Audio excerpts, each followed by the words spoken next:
양해를 부탁드립니다. 감사합니다. 네, 그 목소리 너무 좋으세요. 네. 이제 공연예술 창작단실이 2008년부터 시작돼서 올해로 15주년이라는 긴 시간 동안에 창작 신작을 꾸준하게 진행을 해오고 있습니다. 위원장님 감회가 좀 어떠신가요? 예, 큰 사업이 이렇게 길게 올 수 있었다라고 하는 것은 이 사업이 가는 의미가 그만큼 중요하다고 생각합니다. 올해 저희가 취임한 이래 사업이 저희가 그동안 해왔던 게 44개였었는데 전체적으로 현장 업무 보고를 통해서 현장에 예술인들의 의견을 들어가지고 대폭 구조 조정을 했어요. 44개를 17개로 구조 조정을 했는데 창작 산실은 여전히 그대로 중심 사업이 되어서 여기까지 올 수 있었습니다. 네, 이렇게 긴 시간 동안 또 많은 변화들도 있었던 것 같거든요. 위원장님, 이것도 좀 소개를 좀 부탁드리겠습니다. 많은 일이 있었는데 이게 이제 2008년도부터 시작이 됐는데요. 처음에는 창작 팩토리라고 하는 이름으로 시작을 했어요. 그 당시에는 그 당시에 새로 출범한 정부가 여러 가지 문화예술 정책 방향들이 있었습니다. 그 중에서 공연예술 인큐베이팅을 통해서 이 공연 예술들을 좀 많이 활성화시켜야 되겠다 하는 관점에서 시작이 됐고요. 3년째부터는 연극은 이제 명동예술극장에서 뮤지컬 비나는 우리금융아트홀로 이관을 했고 그 이후에는 오페라, 무용, 전통예술 장르를 국립오페라단이나 국립발레단, 국립현대 무용단으로 무용단이나 전통무용진흥재단으로 이관을 하게 돼서 운영을 하게 되다가 2013년도에는 공연예술 창작산실로 아예 명칭이 바뀌어가지고 지금까지 오게 됐던 겁니다. 그동안 이제 문화체육관광부 산하기관들이 기능 조정에 따라서 여러 가지 기능들이 새로 생기기도 하고 기능 조정도 하고 그렇게 됐는데 2014년도부터는 한국문화예술위원회가 총괄 운영을 하게 됐고 예술인은 우수 공연예술에 대한 선택과 집중이라고 하는 방향을 설정을 해서 공연예술 전 분야에 대한 창제자 지원의 대표 사업인 공연예술 창작 산실 사업을 시작을 하게 됐는데 이게 이제 올해의 신작이라고 하는 슬로건 아래 이 시대를 대표하는 우수한 신작을 발굴하고 지원하고 있는 것입니다. 네, 15년간의 변화들 말씀을 짚어주셨습니다. 그리고 또 최근에 예술위원회의 사업구조 개편이 있었습니다. 창작산실 사업은 어떤 방향으로 개편이 되었는지도 궁금하고요. 또 예술이 사업에서의 창작산실 사업의 특징이 있다면 어떤 것이 있을까요? 우선 앞에서 잠깐 말씀드렸지만은 현장 업무 보고를 통해서 많은 분들이 너무 사업 수가 많다 보니까 어느 것에 지원을 해야 될지 잘 판단하기가 어려웠다는 얘기 있었고 또 너무 구체적으로 사업들을 나눠놓다 보니까 이 창작자들이 사업 목표라든지 사업에 맞추다 보니까 내 창작 활동에 제약을 받는다. 어떻게 보면은 관제화되는 것 같다. 이런 얘기들을 많이 들었어요. 그래서 창작자들이 쉽게 응모할 수가 있고 응모하면서도 본인들이 하고자 하는 창작 활동의 영역을 자유롭게 활용할 수 있게끔 공간을 넓혀주자 그런 취지에서 사업을 대폭 구조조정을 하게 된 겁니다. 그래서 44개의 사업을 17개로 줄였고 그 다음에는 그냥 이전에는 44개의 사업들이 어떤 목표나 방향성을 가진 게 아니라 그때 사업이 늘어나고 줄어들고 늘어나고 이렇게 됐던 측면들이 있어요. 그래서 이번에는 그 처음 시작하는 분야, 새로운 영역을 새롭게 시작하는 쪽에, 그러니까 이제 젊은 청년 예술인들을 위해서 하는 데에 한 50%의 비중을 두고, 또 이것 그 다음 단계에서 좀 더 숙련된 실질적으로 활동할 수 있는 분야에 한 30%의 비중을 두고, 그 다음에는 그것을 세계로 나가는 글로벌화 할 수 있는 경쟁력을 갖춘 쪽으로 나가는데 한 20% 대략 이런 구조를 가지고 접근을 해야 되겠다, 이런 생각을 가지고 창작의 과정서부터 3단계로 이렇게 저희들이 사업 구조를 만들었고요. 그리고 또 지금까지는 일회성으로 이제 끝난 부분들이 굉장히 많았었는데, 이것을 단연 지원으로 해서 선택과 집중을 좀 하자 하는 차원으로 했고요. 또 이게 처음 시작할 때는 많이 바뀐 것이, 지금은 이제 전국의 17개의 광역단체가 모두 문화예술재단을 이제 완성이 됐고, 심지어는 기초단체까지를 포함을 해서 전국에 141개 문화예술재단이 만들어졌거든요. 그래서 웬만한 것은 이제 지방으로 직접 넘겨야 되겠다라고 해서 직접 지원하는 사례들, 그러니까 예를 들어가지고 개별적으로 지원하는 일회성 지원 사업들은 지역을 통해서 올라오게끔 만들자, 이러한 과정들을 만들었다는 것이 특징일 수 있습니다. 네, 많이들 궁금하셨을 것 같은데요. 그래서 어떻게 개편이 되었는지에 대한 변화 이야기를 해주셨습니다. 자, 그렇다면 또 이렇게 지금까지 창작사실 사업에서 발굴한 신작이 굉장히 많은 것 같은데 몇 작품 정도 되는지, 또 대표적인 성과가 있는지 궁금합니다. 네, 뭐 아시는 분들은 잘 아시겠지만은 전체적으로 올해 신작으로 올라간 공연이 모두 274개나 됩니다.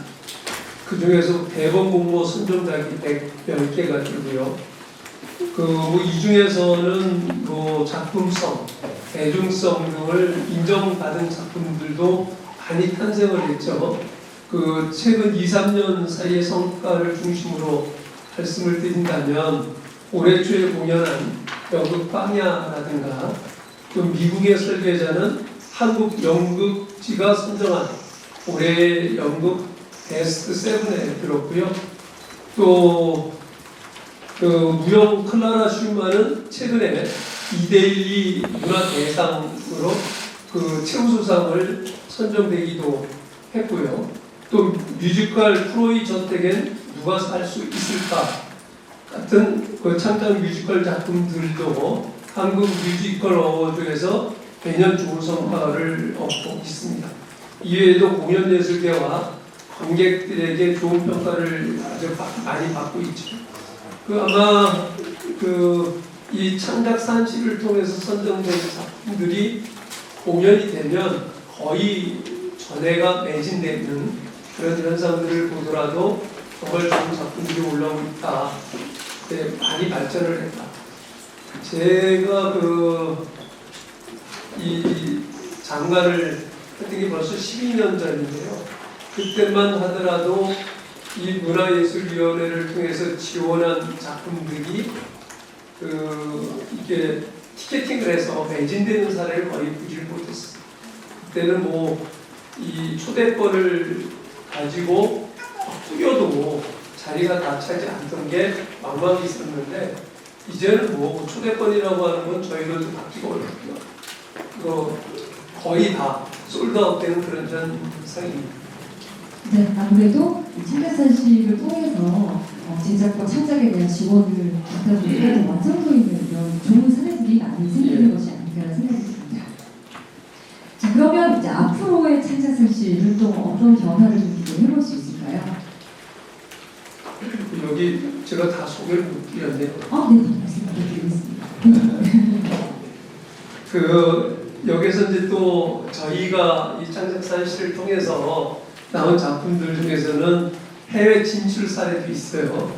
뮤지컬 마리 퀴리는 2021년도 올해의 선정작으로 돼가지고 한국 뮤지컬 어워드에서 5관왕을 차지했던 작품인데, 최근에 폴란드와 일본에서 또 이제 공연이 됐고요.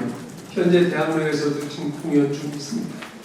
그리고 그 웨스트엔드 진출을 위해서 영어 프로덕션도 지금 개발 중에 있고요. 또 2016년 창작산시로 선정된 뮤지컬 레드북도 현재 영어 프로덕션을 개발 중이라고 합니다. 이에 뭐 인사이드 윌리엄도 중국 상해에서 공연을 했고 또 해외 진출을 본격화하고 있다고 얘기를 들려오고 있고요.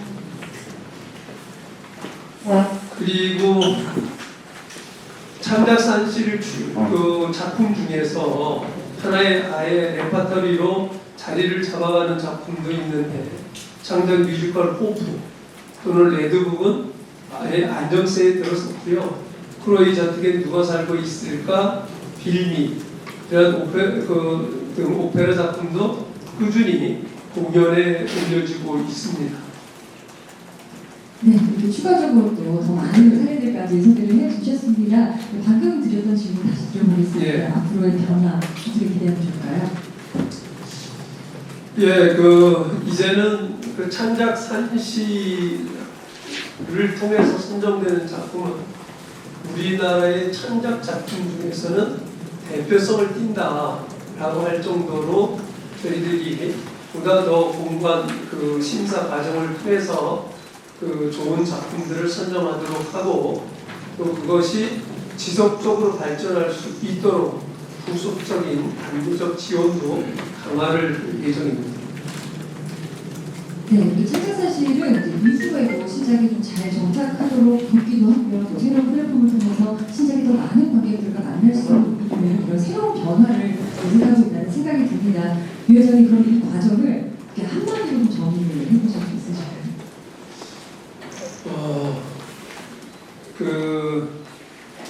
뭐라고 얘기를 해야 될까요?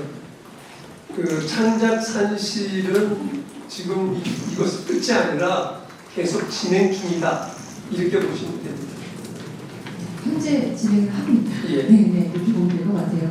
지금 이 시대에 유효한 이런 작품들을 지원을 하는 사업이기도 하고 또 계속 진화하는 사업이기 때문에 이런 말씀을 주신 것 같은데요. 자, 이제 위원장님께 마지막 질문 좀 드려보도록 하겠습니다. 창작산실 15주년을 기념해서 특별하게 준비하신 프로그램도 있습니다.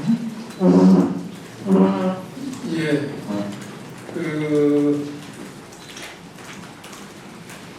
내년 상반기에는 창작산실의 발전 방향을 모색하기 위해서 예술가 단체들과의 만남을 주선할 계획이고요. 창작자들이 창작산실을 어떻게 평가하고 있는지 또 무엇을 필요로 하는지를 더 듣고자 합니다. 이외에도 관객들이 참여하는 캠페인과 그간 참여했던 예술가들이 축하 영상 캠페인도 함께 준비할 예정입니다. 네, 너무 기대가 됩니다. 네, 이렇게 창작산실 15주년의 성과와 방향에 대한 위원장님 말씀을 들어봤는데요. 이렇게 컨디션이 안 좋으심에도 불구하고 이렇게 최선을 다해서 소개해 주신 점 너무나 감사드립니다. 그리고 다시 한번 위원장님께 큰 박수 부탁드립니다. 네, 감사합니다.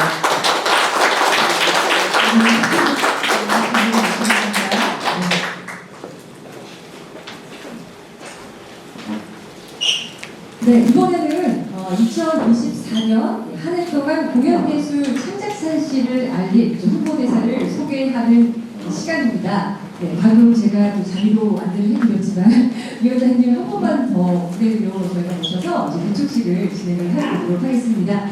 네, 무대를 먼저 정리를 한 뒤에 위원장님을 모셔보도록 하겠습니다. 네, 위원장님을 여러분 다시 한번 뜨거운 박수로 모셔보도록 하겠습니다.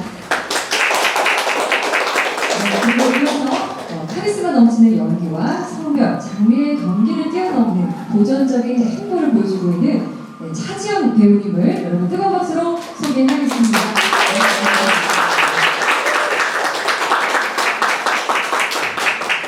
네, 그럼 이어서 이제 홍보대사 위촉식을 본격적으로 진행을 해보도록 하겠습니다. 네, 위촉식 준비를 해주시면 감사하겠습니다. 위촉장, 귀하를 한국문화예술위원회 공연예술 창작사 창작산실 통합 홍보대사로 위촉합니다. 위촉 기간 2023년 12월 11일부터 2024년 11월. 네, 전달하겠습니다. 네, 고맙습니다. 오늘 수고 부탁드리겠습니다.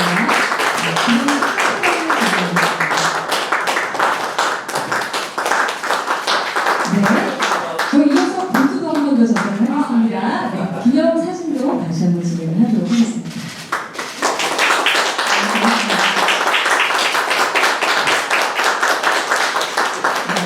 촬영까지 이제 진행을 했고요. 이제 두 분을 저희가 더 무대 위에서 더 말씀을 나눠보도록 하겠습니다. 마이크 전달 부탁드립니다. 예.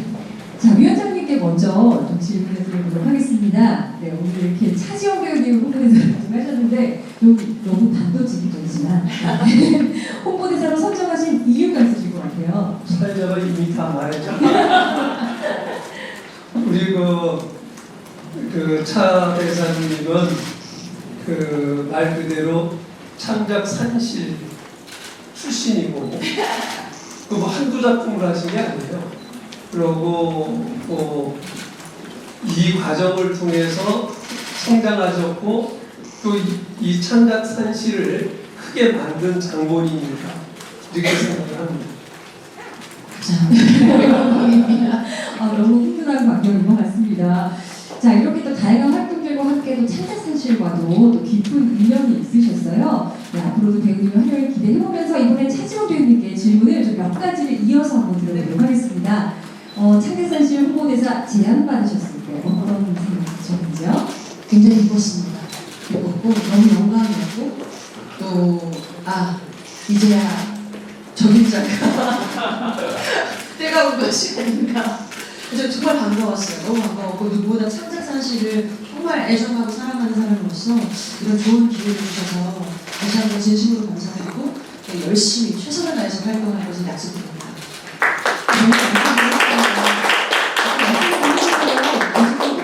뮤지컬에도 최근에 연극 빠냐의 쇼케이스를 참여하셨습니다. 그럼 창작산실 공연에 참여하셨던 경험이 좀 어떠셨는지 궁금하거든요. 쇼케이스는 정말 떨리더군요. 떨렸는데 호프도 쇼케이스를 참여했고 제가 빵야도 최근에 참여를 했고 또 창작산실에서의 작품인 에르빅에서도 제가 좋은 성과를 이루기도 하고 했는데 저는 그런 그 긴장감을 좀 더 많은 배우들이 느껴봤으면 좋겠다는 생각이 들었고 개인적인 바람이 있다면 정말 좋은 신작들이 정말 많이 지금 존재하는데 좀 어려워하시는 것 같아요. 우리가 지금 좀 활발하게 활동하는 배우들과 영이 닿았으면 좋겠다는 그런 바람들이 조금 쉽게 이루어지지 않는 것 같다는 생각이 들어서 개인적으로는 어떤 그런 소통의 창구를 좀 만들어주시면 더 다양한 작품에서 또 더 다양한 배우들이 좀 새로운 모습을 보여드리고 좋은 작품을 발굴해내는데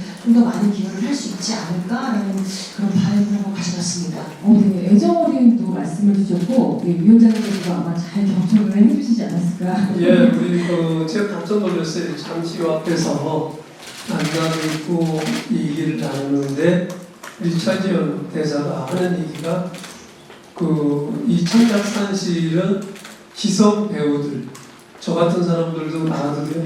아니 본인이 이미 다 나와가지고 창작산실 작품들을 이만큼 띄워놓은 거거든요. 아까 제가 소개했던 대표적인 작품들이 대부분 다 차지원 대사를 통해서 키워진 건데 그런데 의외로 기성 배우들이 이것은 창작산실은 시인들이 한 걸로 인식을 하고 있다는 겁니다.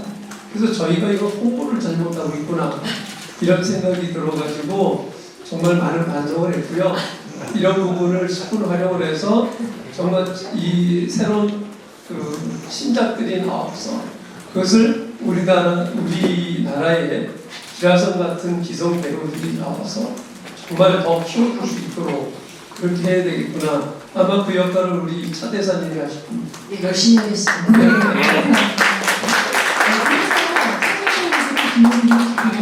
앞으로 홍보대사로서 어떤 또 이런 활동을 해주세요? 이 또한 저의 개인적인 생각이에요. 좀 씩씩한 씩씩하죠? 네, 제가 좀 씩씩합니다. 네, 그 이름이 그냥 이렇게 탁 올라가 있고 뭔가 어떤 활동은 좀 궁금한데 이런 경우들이 많은데 저는 맡겨봐 주십시오. 뭐든 시켜주십시오. 네, 창택산 씨를 위해서 웬만하면 배먹고 뛰겠습니다. 네, 열심히 하겠습니다. 감사합니다.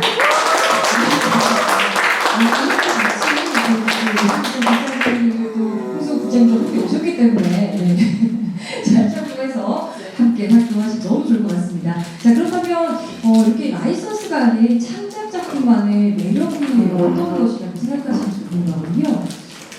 우리나라, 우리 민족, 우리를 가장 많이 이해하고 있고 잘 표현할 수 있는 사람들은 우리들이잖아요. 그래서 그런 것들을 기반으로 만들어진 작품들은 보면 대부분 저의 정서에 굉장히 많은 영감을 주고 와닿고 위로를 주고 용기를 주기도 하고 다양한 감정들을 들게 만드는 작품들이 정말 다양한 표현을 통해서 나오고 있거든요. 저는 창작 작품을 정말 많이 하는 배우 중에 한 사람인데 무엇인가를 만들어내고 그것을 관객들로 하여금 그걸 보여드리는 그 무대 그리고 또 그것이 좋은 성과를 얻어서 누가 애정어린 박수를 받거나 환호를 받았을 때 그 성취감은 그 어떤 작품을 했을 때와도 비교할 수 없는 엄청난 값진 것이기 때문에 정말 많은 배우들이 제 개인적으로 또 바람이에요. 많은 배우들이 좀 창작 작업에 적극적으로 공격적으로 달려들어서 더 많은 우리의 작품들이 빛을 보고 또 세계로까지 진출할 수 있는 그런 기회를 많이 만들면 좋겠다는 생각을 하고 있습니다. 네, 고맙습니다. 화이팅 해주시면 활동도 너무 기대됩니다. 자, 이제 두 분께 이제 마지막 질문 드리면서 인사드리려고 하는데요.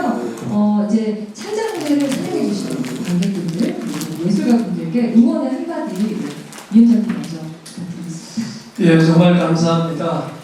예, 오늘날 대한민국이 세계적으로 문화단국 소리를 많이 듣습니다.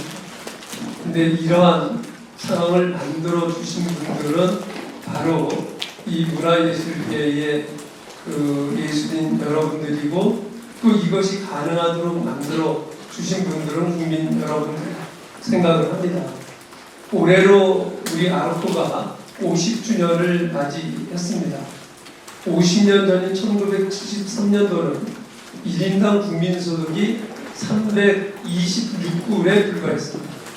그때는 먹고 사는 것 자체도 해결이 되지 않던 때였는데 그 와중에도 문화예술을 진흥하겠다라고 해서 그 문화예술진흥법을 만들고 문화예술원을 만들고 또 문화예술진흥기금을 만들었다라고 하는 것은 정말 놀라운 일입니다.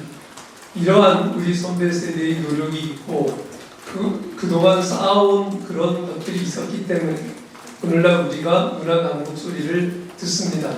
이제 이러한 문화강국 소리를 지속 가능하게 발전시켜 나가려고 하면 무엇을 어떻게 해야 될 건가 하는 것을 다시 고심하게 됩니다.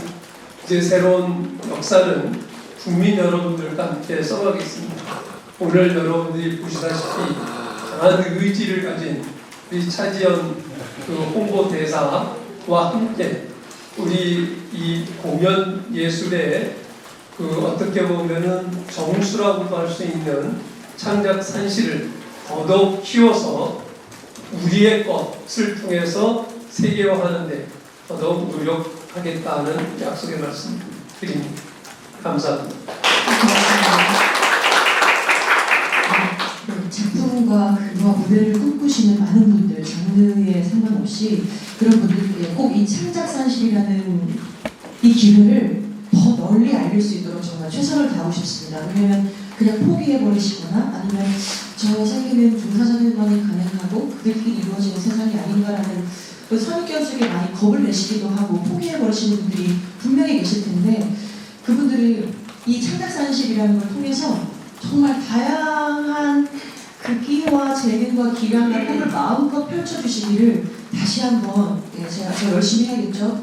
다시 한번 꼭 바라고 또 창작 작품을 계속해서 사랑해주시고 믿어주시고 응원해주시는 저희 관객분들께 진심으로 다시 한번 감사의 인사를 전하고요. 그분들이 안 계셨으면 저도 이 자리에 없을 것입니다. 네, 그래서 더 최선을 다해서 실망시켜드리지 않는 작품으로 좋은 작품으로 무대에서 저도 계속 인사드리도록 하겠습니다. 감사합니다.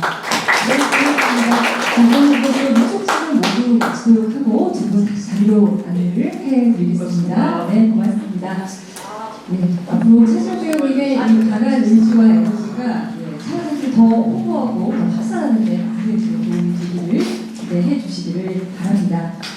자, 이제 2023년 공연예술 창작산실 올해의 신작 작품을 소개하는 시간을 본격적으로 갖겠습니다. 2013년 선정이 돼서 내년 2월부터 3월까지 공연장에서 만나볼 총 6개의 장르, 28개의 작품은 총 13개의 공연장에서 진행이 됩니다. 오늘은 전체적인 올해의 신작 작품의 경향성을 읽어보는 시간을 갖고요. 1월부터 진행이 되는 기자간담회에서는 각 공연의 창작진들을 모시고 구체적인 소개를 듣는 시간을 마련할 예정입니다. 자, 그럼 아르코대학교 예술극장의 강영호 부장장님과 문용 부장님과 함께 올해의 신작 작품을 이제 만나보도록 하겠습니다. 지금 자리를 준비를 하고 있는데요. 네, 그럼 두 분을 뜨거운 박수로 모시겠습니다. 네, 자리에 착석을 해서 진행을 다시 모시겠습니다. 네, 오늘 오신 기자님들께 두 분의 인사를 한번 통해 보도록 하겠습니다. 기자님 먼저 부탁드릴까요? 안녕하십니까. 아르코 대학교 예술극장 극장장 정영훈입니다. 네, 안녕하세요. 반갑습니다. 저는 아르코 예술극장 극장 운영부장을 맡고 있는 홍승욱입니다. 찾아주신 기자님들 감사드립니다. 네, 작품에 대한 이야기를 해볼 텐데요. 창작산실 작품은 또 시대의 거울이라고 할 수 있을 정도로 지금 이 시대에 우리의 질문과 고민들을 엿볼 수 있는 그런 작품들이 많은데요. 먼저 극장장님께 여쭙겠습니다. 이번 창작산실 올해의 신작 작품들의 특징은 무엇일까요? 창작산실은 예술의 동시대성, 다양성, 실험성, 그리고 수월성을 지향하는 우수한 신작 발굴을 목표로 하고 있습니다. 올해의 특징은 역사 속에 숨겨져 왔던 다양한 인물을 재조명하는 작품이 많습니다. 그리고 현대인의 불안과 공동체에 대한 사유를 관객과 함께 나누는 작품이 있습니다. 그리고 경계를 넘나드는 퍼포먼스와 음악을 충분히 즐기실 수 있을 것입니다. 네, 이렇게 몇 가지의 특징들을 짚어주셨는데요. 앞으로 어떻게 또 구현이 될지 너무나 기대가 됩니다. 자, 그럼 이번에는 두 분께 장르별로 작품 소개를 요청을 드릴 텐데요. 먼저 오늘 진행될 연극 분야 5개 작품의 쇼케이스 영상을 먼저 만나보시죠.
네, 이렇게 연극 분야에 서져진 신작을 만나주셨고요. 아마 여기에서 더 완성도 있는 작품을 선보이기 위해서 다들 박차를 가하고 계실 것 같습니다.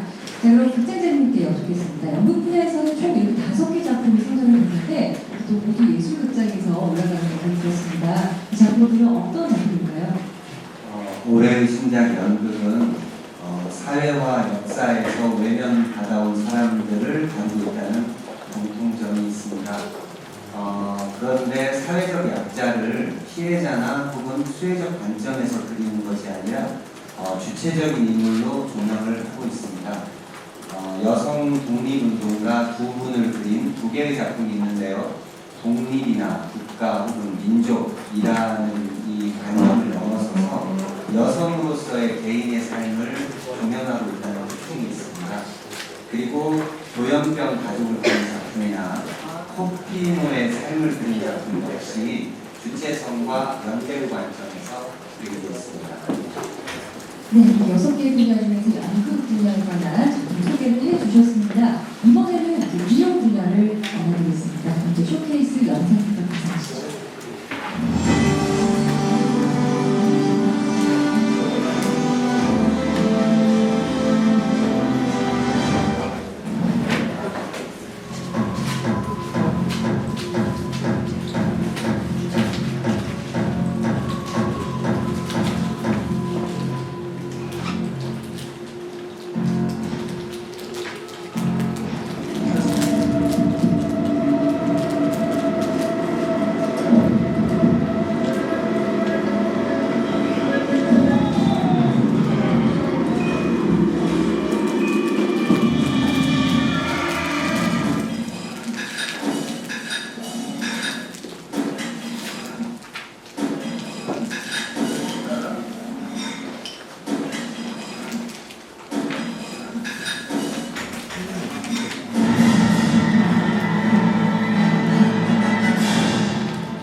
네, 그 무용 분야 작품들 굉장히 좀 보기에도 되게 다양한 이런 결과 있는 것 같습니다. 이번에는 홍승욱 기자님께 무용 분야 작품 소개를 부탁드리겠습니다.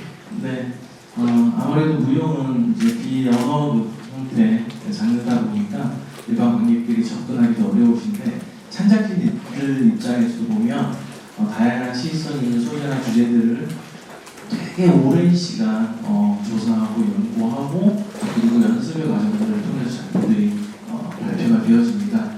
올해 저희 창작사실 올해 신작의 좀 특별한 점들은요, 시의성 있는 주제를 다루고 있는 작품들을 베이스로 해서 익숙한 소재를 새롭게 보기를 통해 본질을 찾아가려는 그런 노력들을 하는 작품들을 만나실 수 있을 거고요. 그 다음에 또 그 저희 사업 자체가 특히 또 무용 분야는 서류로만 심의하기 어려운 부분을 실제 시련을 통해서 작품을 감상하고 또 최종 작품을 그렇게 선정하는 절차를 갖고 있습니다.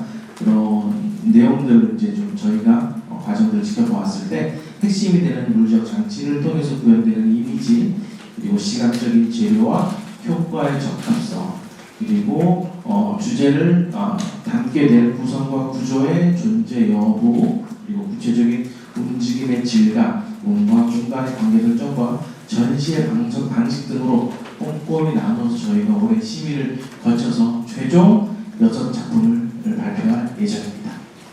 네, 무용 분야에 대한 작품들 소개해 주셨습니다. 이번에는 이제 세 번째 전통 예술 분야를 만나보겠습니다. 먼저 영상으로 감상하시죠.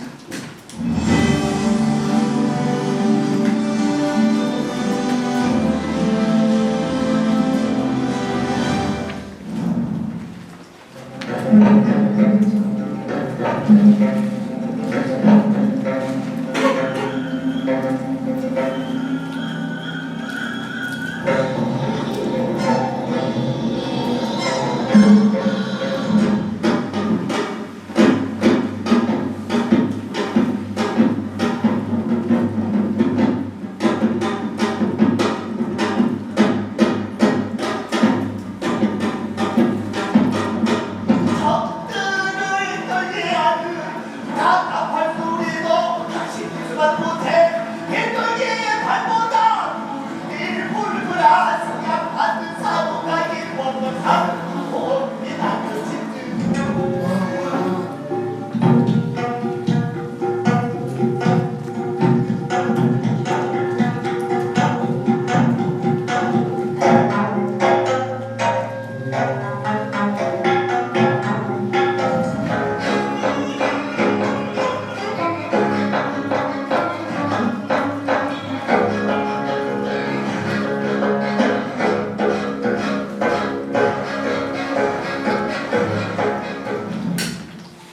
네, 전통 예술 분야를 만나보셨습니다. 전통의 시간은 새로운 시도들도 많이 있는데 네, 이제 기자님께 다시 여쭙겠습니다. 어떤 특징을 가지고 있을까요?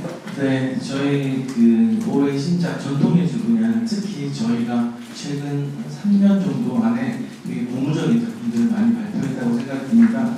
사실 저희 창조산시 전통예술 분야가 지향하는 바들은 과거에 안주하지 않는 장르적 특성들 그리고 새로움을 시도하는 작품들을 계속해서 찾아내고 그리고 지원을 하려고 노력을 했거든요. 사실 그러한 결과가 이제 나타나고 있다고 생각이 들고요. 올해 같은 경우는 총 5개의 작품이 발표되어집니다. 특히 오래된 소재 악기 토대로 하는 장르이긴 하나 창작을 통해서 동시대적 가능성을 흡수하기도 하고요. 그 다음에 본질이 되는 전통 음악을 기반으로 하나 또 다양한 하위 장르의 자양분들, 협업들을 통해서 새로이 해체하기도 하고 또 재구축하기도 하고 하는 그러한 형식의 전통과 창작의 균형성을 보여주는 작품들이 관객들과 만날 수 있는 준비를 하고 있습니다. 특히 올해에는 악기 소재적으로도 그렇고 그 다음에 과거 전통 악기와 현대 악기와의 만남 그리고 남성 북극의 형태 그 다음에 음악극의 형태, 콘서트의 형태 다양한 장르가 같이 함께 여러분들을 만날 준비를 하고 있습니다. 네, 너무 기대됩니다. 이게 3번째 분야까지 만나보는데요. 그리고 순서쁘게 달려오는 거지. 네, 너무 빠르지 않으시죠? 네, 그럼 바로 진행하겠습니다. 이번에는 창작 뮤지컬 분야 쇼케이스 영상을 함께 먼저 만나보도록 하겠습니다.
네, 창작 뮤지컬 분야였습니다. 우리 차지영 후보님께서 굉장히 또 열정적으로 흐뭇한 미소로 바라보시는 해주셨고요.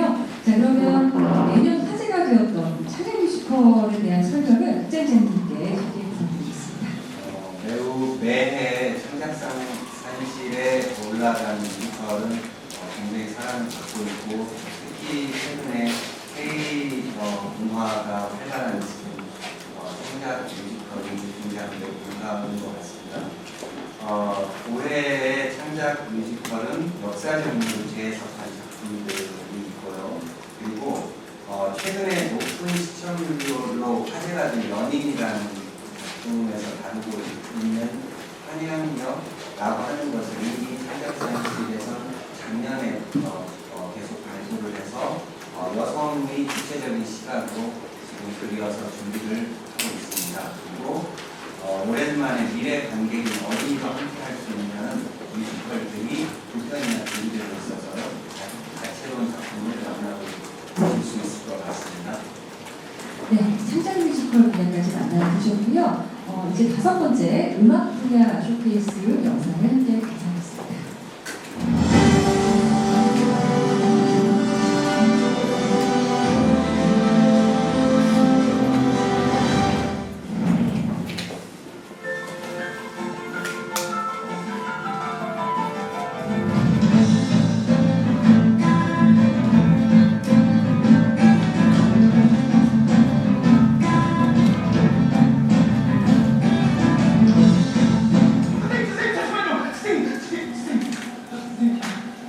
정말 죄송합니다. 예. 아니, 선생님. 잠시만요, 선생님. 제가 진심으로 사죄 한번 드리겠습니다. 파이팅!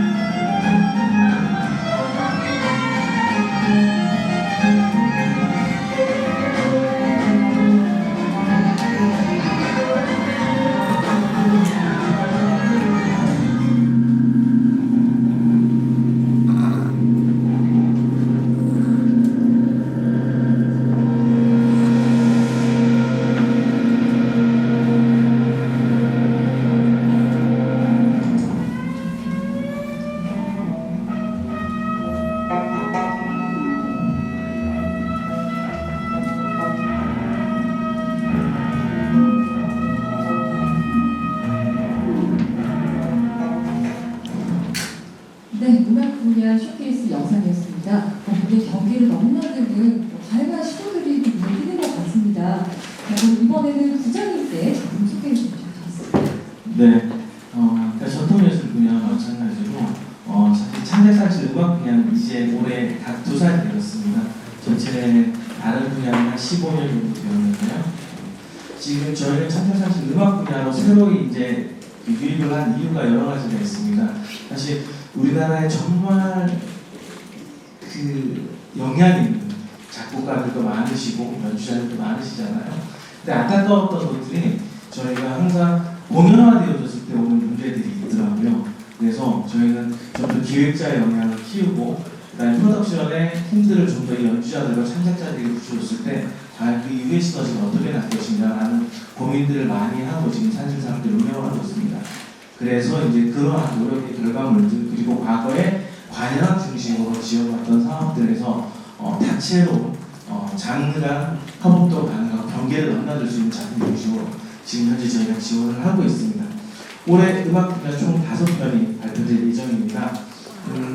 올해도 역시 기존의 틀에서 벗어나 새로운 음악적 시도를 하는 다양한 작품을 만나실 수 있으실 거고요. 그 다음에 새로운 소리와 새로운 철학으로 타 장르와의 융합을 모색하고 그다음에 실험적인 차별성을 두되 진부하지 않고 음악적 탁월함과 완성도를 겸비한 작품들입니다. 그래서 저희가 경계를 홈을 보고 그 장르를 통해서 다양한 작품들을 관객들과 만나고자 합니다. 보셔서 아시겠지만 전자음악과 클래식 악기의 만남도 있고요. 그 다음에 서양 악기로 연주한 우리나라 소리들도 있습니다. 다양한 음악 경계 장르도 있고요. 다양한 작품들 기대해 주시면 감사하겠습니다. 네, 많은 기대가 됩니다. 자, 벌써 이제 마지막 6번째 분야입니다. 마지막 장르는 바로 창작 오페라 분야이고요. 쇼케이스 영상부터 먼저 말씀하시죠.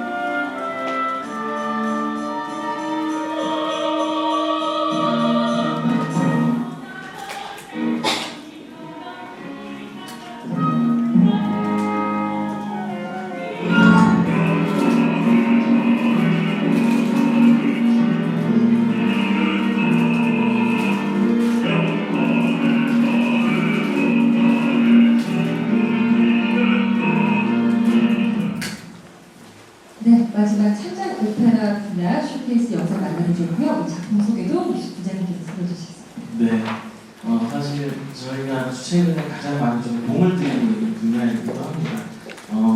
사실 오페라는 분야가 일반 관객들하고 접점을 갖기 쉽지 않은 장르이기도 하고요. 주로 과거 고전 작품들은 큰 전당 오페라 하우스에서 열리기도 하는데 저희는 가급적이면 인간 오페라 단체가 연주 단체가 스스로 제작할 수 있는 환경의 규모의 작품들을 지원하고자 또 발굴하고자 많이 노력을 합니다. 그래서 중극장 규모 그 이후에는 필요하다면 소극장 규모의 오페라까지도 좀 개발을 할 예정인데요. 올해 총 3편이 공연됩니다.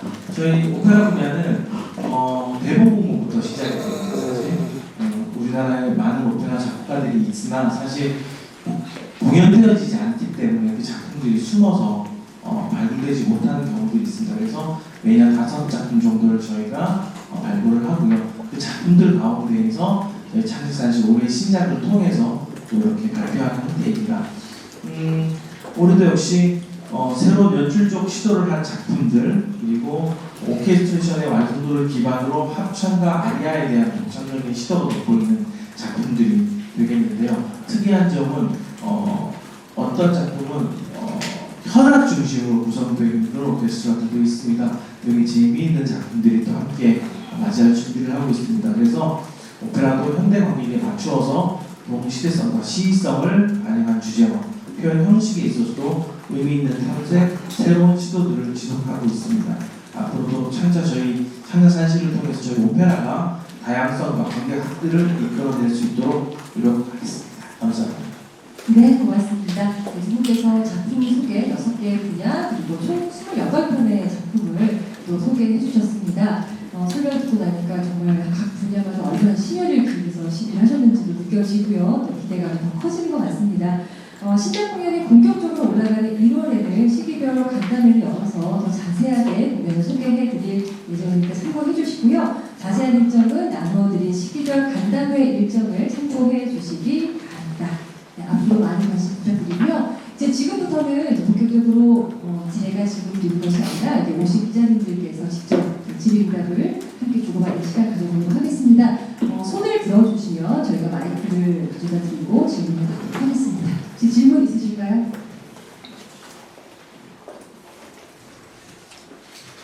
예상치 못한.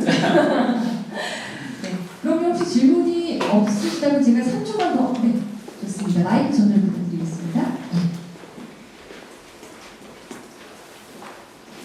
네, 저는 김민일보 전문기자인데요. 창작산실이 처음에 이제 생길 때 처음에는 이제 한 학년이 처음 주로 생겼잖아요. 그때부터 지금까지 많이 왔는데 랜덤이나 뮤지컬 같은 경우는 이런 창작산실을 통해서 굉장히 성과를 많이 냈습니다. 자기분들 그런 돌려되니까요. 처음이고도 처음 초창기에는 한 학년 통해서 유통만 시키려고 하는 게 처음 시도였었으니까요. 했는데 저는 이제 이거를 이제 너무 장르별로 이렇게 형평성을 따지기 위해서 다 넣었잖아요. 그러다 보니까 좀 장르에 맞지 않는 지원이 아닌가 생각이 드는데 우선 사실 한국이 기본적으로 신작이 적은 나라가 아닙니다. 신작이 너무 많아서 문제죠. 근데 그래서 늘 유통이 안 되고 공연이 사장되는 게 문제인데 이 창작산실이 이 아무래도 공급이 넘쳐나는 시장에 신작들만 유통이 되지 않는 신작들 연극 뮤지컬은 약간 예외를 하더라도 너무 내보내는 것이 아닌가라는 생각이 들고 또 무용과 특히 무용이 굉장히 심하죠. 무용 같은 경우에는 사실은 이제 안 들어가는 거고 또 세계적인 안무가도 작품이 이게 작품이 소품이 났어요. 근데 여기서는 지원을 받으려면 적어도 60분 이상이 돼야 되는데 60분 못 맞추다 보니 작품을 늘려 빼는 거죠. 작품 너무 지겨운 거 굉장히 많아요. 이런 부분에 대해서는 항상 늘 심사위원들로서 그냥 다 지원했지만 도착지지가 않고 있는 상황인 거죠. 그리고 예를 들면 그나마 이제 클래식 분야에서는 오자프 프로젝트가 이제 실제 여기서 창작산실에서 했는데 또 없기 때문에 이제 진짜 오케스트라하고 작곡가 연결시켜주기 위해서 그렇게 뺀 것처럼 각 장르에 맞는 어떤 그 형태가 되고 지금은 너무나 모든 장르 다 걸쳐져 있고 그러니까 일반 그냥 같은 방식으로 이게 지원되는 것이 아닌가 생각이 들고요.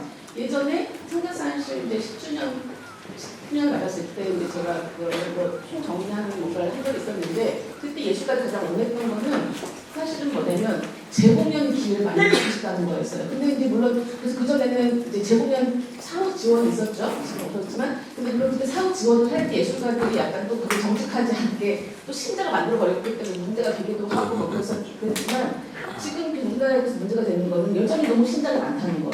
작품이 일회성으로 한번 한 다음에 사라져버리는 현상이 너무 심한데 이거에 대한 거 없이 그냥 창작산실 통해서 연극 뮤지컬 해외로 나가 성과 좋아 이렇게 하기에는 너무나 많이 사장된 공연들이 되게 많지 않나? 창작산실 통해 나온 작품 신작들이 저는 조금 그런 생각이 듭니다.